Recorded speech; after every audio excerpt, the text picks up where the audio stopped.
আল্লাহ নবী জানতে পারলেন আল্লাহর মারফতে রোমান সৈন্যরা তারা প্রস্তুত হচ্ছে আল্লাহর নবীকে পৃথিবীর বুক থেকে উৎখাত করে দেবে জনমের মতো। আল্লাহর সঙ্গে সঙ্গে নবীকে ডেকে বলে, নবী তুমি যাবে না, তুমি যুদ্ধের ময়দানে যাবে না। যে নবী 27টি যুদ্ধ নিজে করেছেন, ঠিক কিনা জোরে বলুন। তুমি যাবে না, তুমি বরং সাহাবীদেরকে ডেকে পরামর্শ করে যুদ্ধের ময়দানে পাঠাও, সেনাপতি তৈরি করে।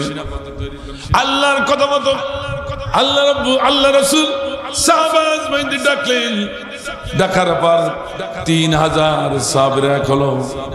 একবার পর আল্লাহ নবী বললেন, যায়েদ বিন হারিস, আল্লাহ রাসূলের পুত্র তাকে বললেন, হে যায়েদ, আমি তোমাকে প্রথম সেনাপতি নিযুক্ত করলাম। যায়েদ লাব্বাইক বলে দাঁড়িয়ে যা গেল। আল্লাহ রাসূল বললেন, আল্লাহ রাসূল বললেন, এরপর দ্বিতীয়জন হবে জাফর বিন আবু তালেব। জাফর বিন আবু তালেব কি আসল লাব্বাইক বলে দাঁড়িয়ে গেল। জাফর বিন আবু তালেব, তোমাকে যায়েদ বিন হারিসা যদি শহীদ হয়ে যায়, তারপরে তোমাকে আমি সেনাপতি নিযুক্ত করলাম। আল্লাহ বলেন।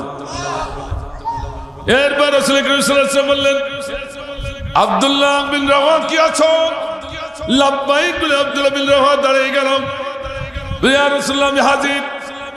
ইয়া জিহাদের তামান্না। আল্লাহ বলেন। সাহাবীরা কি বুঝলো আর আমরা কি বুঝলাম? আমরা কি সাহাবীদের থেকে বেশি ঈমানদার? এ কথা কোন না কেন? কেন জানতে চাইলেন? আব্দুল্লাহ বিন রাওয়াহা দাঁড়িয়ে গেল।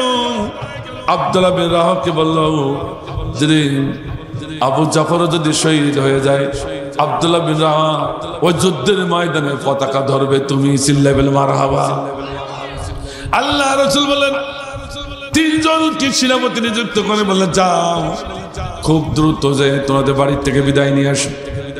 যায়েদ বিন হারিস বললেন, হারিসা বললেন, ইয়া রাসূলুল্লাহ, ইয়া হাবিবাল্লাহ, গুস্তাকে মাফ করবেন। আপনি তো আমার বাবা, আমি আর কার কাছে যাব? আপনি তো আমার অনুমতি দিয়ে দিয়েছেন। আর আমার মা, তিনি তো ঘরের ভিতরে এসে আছে, তিনি তো শুনে ফেলেছেন। কাজে আমার যাওয়ার কোনো জায়গা নাই, এখান থেকে আমি প্রস্তুত। সুবহানাল্লাহ বলেন। জাফর বিন আবু তালিব এবং আব্দুল্লাহ বিন রাওয়াহা 2 জন বাড়িতে গেল। জাফর বিন আবু তালিব স্ত্রীকে ডেকে বলে, স্ত্রী রে, আল্লাহর নবী আমাকে সেনাপতি করে মুতার যুদ্ধে পাঠাচ্ছে, তুমি একটু অনুমতি দাও। হ্যাঁ, স্ত্রী বলল, স্বামী গো, যেখানে আল্লাহ রাসূল তোমাকে অনুমতি দিয়েছেন, সেখানে আমি কেন বাধা দেব? তুমি চলে যাও, কিন্তু দোয়া করি তুমি যেন গাজী হয়ে আমার কাছে ফিরে আসো। এই কথা যাই বলেছে জাফর বিন আবু তালিব সঙ্গে সঙ্গে অস্ত্রের উল্টা পিঠ দিয়ে স্ত্রীর ঘাড়ে মৃদু আঘাত করে বলল, স্ত্রী, ভুল দোয়া করো না।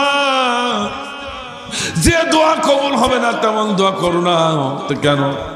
হে স্ত্রী, তুমি জানো আমার পরে আল্লাহ রাসূল আব্দুল্লাহ বিন রাওয়াহাকে সেনাপতি ঘোষণা করেছেন। তাতে করে আমি স্পষ্ট বুঝতে পেরেছি আমি যুদ্ধের ময়দানে শহীদ হয়ে যাব, আমি ফিরে আসবো না।